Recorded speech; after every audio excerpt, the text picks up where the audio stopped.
Hello, my name's Yasmin. I'm a speech and language therapist from Symbol.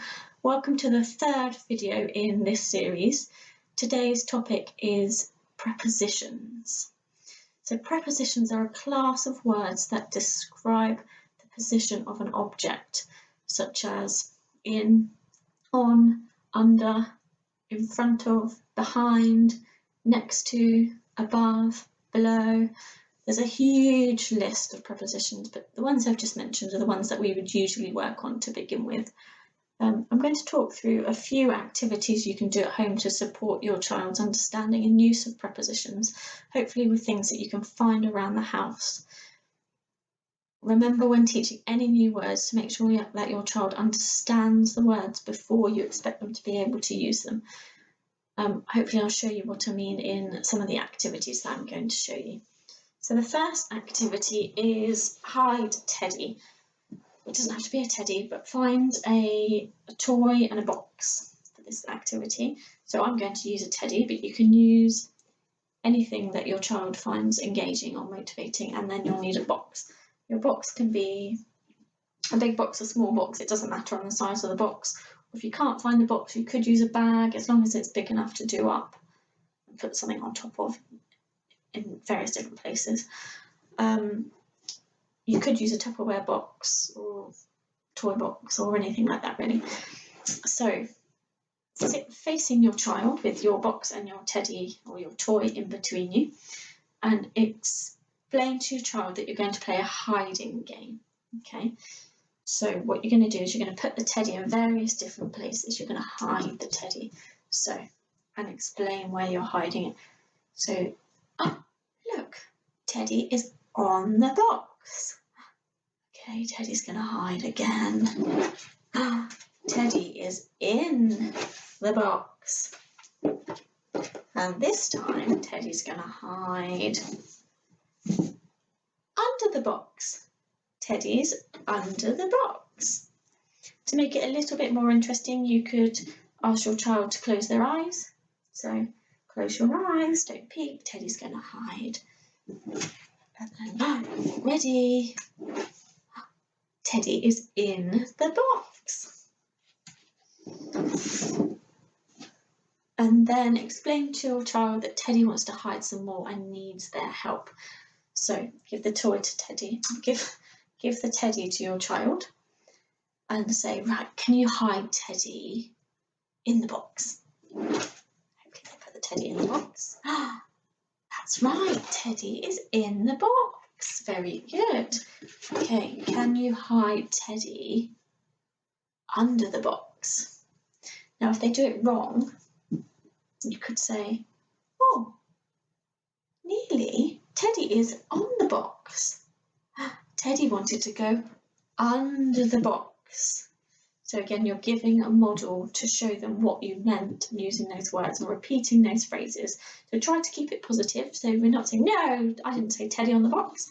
We're saying, oh, nearly, Teddy is on the box. He wanted to go under the box. And repeat that over and over again. Keep using the same language.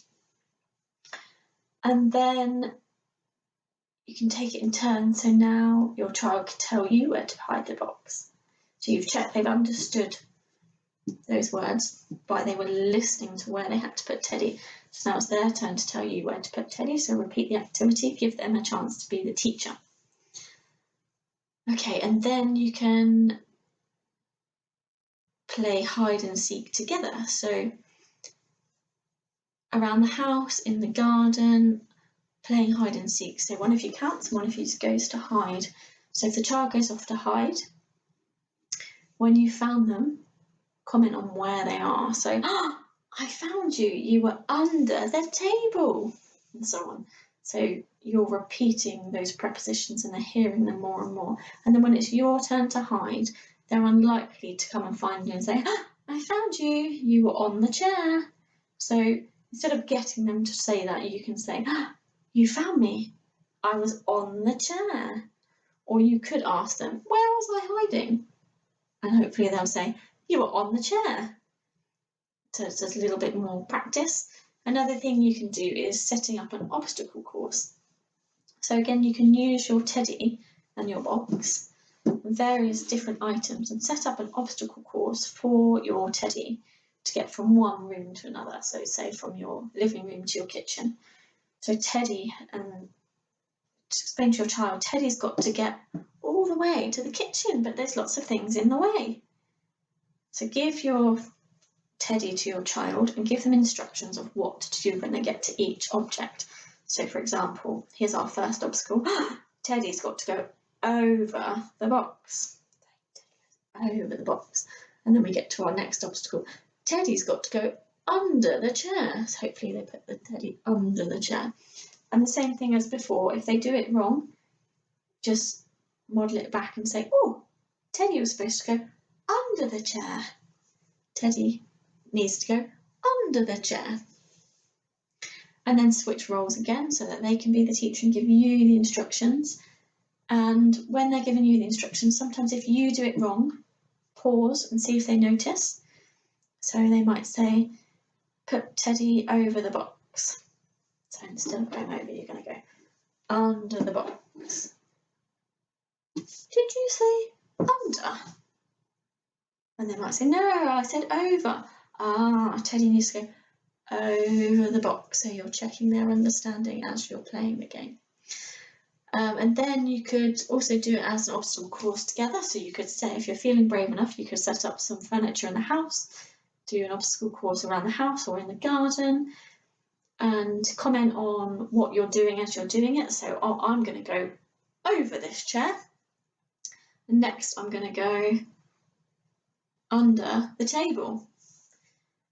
You could do it as you're giving each other instructions on what you've got to do for the obstacle course. So it might be a bit more interesting if your child sets up an obstacle course for you and then tells you what you've got to do to get to the end. And again, the other way around, so you're telling them what they have to do. When you're out and about, you could, like at the park or in the garden, give each other instructions, like go and stand next to the swing. If they get it right, go and stand under the monkey bars, and swap roles again so they can be the teacher. And of course you can include siblings as well, so you can make it a little race. Who's going to be the first person to stand under the monkey bars? Off they go. Well done, you're standing under the monkey bars. When you're playing with your child, you can join in, comment on what they're doing with their toys. So like maybe they're playing with cars or trains. The train's going over the bridge. You could give them instructions. So like if they're playing with their dolls, oh, can you put Dolly in the kitchen? Put Dolly in the kitchen. So she goes into the kitchen. She needs to make a cake. Dolly's finished making a cake. Can she go on the bed? Dolly goes onto the bed. Something you could do with older children is drawing. So set up a barrier in between yourself and your child, or turn away so that you can't see what each other are doing. Both have a piece of paper and a pen, and give each other instructions on what to draw using prepositions. So for example, first instruction could be draw a big square. So hopefully you both draw a big square. Now draw a circle in the square. So hopefully you draw a circle in the square. Draw a triangle next to the square. Hopefully you both draw a triangle next to the square. And then when you've finished, lift up the barrier or turn around, show each other what you've got, and hopefully you've both got the same picture. And then you can talk about your picture and say, oh yes, that's the same. You put your circle in your square. If anything's different, you could point it out and say, oh, my triangle is next to my square, but your triangle is above your square. And then give them the role of giving you instructions as well. That's it for today. Hopefully these activities have given you some ideas of what to do at home to try and keep it fun and engaging, and keep it short and often activities. Use toys that are motivating for your child. So if they really love trains, hide the train around the house, do it with trains. If their favourite character is Spider-Man, use their Spider-Man figure. Remember to model the activity first and check that they understand the words before switching roles. to practice so that they can practice using the words themselves, repeat the phrases throughout more and more so that they hear the words being used correctly, as the more they hear them correctly, the more likely they are going to use them themselves. Thank you very much for listening. I hope you find it helpful.